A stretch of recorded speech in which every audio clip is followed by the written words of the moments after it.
जी ख्वातीनो हज़रात, तो आज हमारे स्टूडियो में मौजूद है शैतान साहब जो कि 30 दिन के लिए हो चुके हैं कैद। जी तो शैतान जी बताइए फिर, मस्जिदों में रौनकें, नमाजियों से भरी हुई सफ़े, लोगों का सेरी में जागना, इबादत करना, ये सब देख के तकलीफ तो होती होगी बड़ी। तकलीफ तो होती है पर कोई बात नहीं, 6-7 दिन की बात है, फिर ये तकलीफ कम हो जानी है जब मध्यम हो जानी है ये रौनकें। अरे क्या मतलब खत्म हो जानी है? 30 दिन चलेंगी ये रौनकें, आपको पता है? 30 दिन, छठे 7वें रोजे को जाके मस्जिद की सफ़ें चेक करना, कैसे वहां पे माइनस का फार्मूला लगा हुआ होगा। ये शुरू का फ्लो होता है खाली 6-7 रोजों का। अरे ऐसी भी बात नहीं है अब। ऐसी बात है। वैसे आज तरावियां पढ़ने गए थे तुम? तरावियां? तो अगले सवाल पे आते हैं। पहले पिछला सवाल तो खत्म करो ना, रमजान के मुसलमान। खैर, तो हमारा अगला सवाल है कि कैद में बैठ के बाजारों की रौनकें देखना कैसा लगता है? हर तरफ नेमतें, बाजार में रोजेदारों का रश। बहुत अच्छा लगता है, बहुत अच्छा लगता है। अच्छा भी लगता है, बुरा लगना चाहिए ना?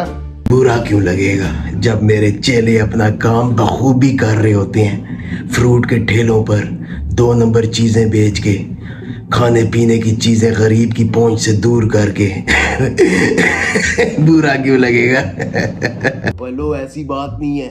ऐसी बात है, कल विजिट करके आना जरा मार्केट का, लगता है रमजान की शॉपिंग करने भाभी जाती है। चुप करें, मेरी भी शादी नहीं हुई। Very bad. फिर तो रोजा रख के जब बाहर जाते होगे रमजान में, तो नजर की हिफाजत करना बहुत मुश्किल हो जाता होगा ना। ऐसी बात नहीं है। खैर, अगले सवाल की तरफ आते हैं। पिछला सवाल तुमने फिर अधूरा छोड़ दिया बच्चे। कैसा लगता है जब रमजान के आखिरी अशरे में लोग एक्साइटेड होते हैं ईद की खुशियां मनाने के लिए, लोग शॉपिंग्स कर रहे होते हैं और तुम कैद? ये भी बहुत अच्छा लगता है। मस्जिदें तकरीबन खाली हो चुकी होती हैं, बाजार के स्टॉलों में हर तरफ गाने, नाच, म्यूजिक, मुजरे, ये सब कुछ चल रहा होता है। 1000 वाला सूट 3-3 हज़ार का बिक रहा होता है। लुटेरे बाजारों में फिर रहे होते हैं, एक दूसरे की जेबें मार रहे होते हैं, और गरीब बेचारा गरीब जो है अपने बच्चों के कपड़े लेने के लिए जो बाजार में आया हुआ होता है, उसको कपड़े ही नहीं मिल रहे होते, हर चीज महंगी होती है। ओ कम ऑन, अगले सवाल की तरफ आते हैं। पिछले सवाल हमेशा अधूरे छोड़ देते हो बच्चे। ईद वाले दिन तो बहुत तकलीफ होती होगी, मुल्क में सब खुशियां मनाता देखकर।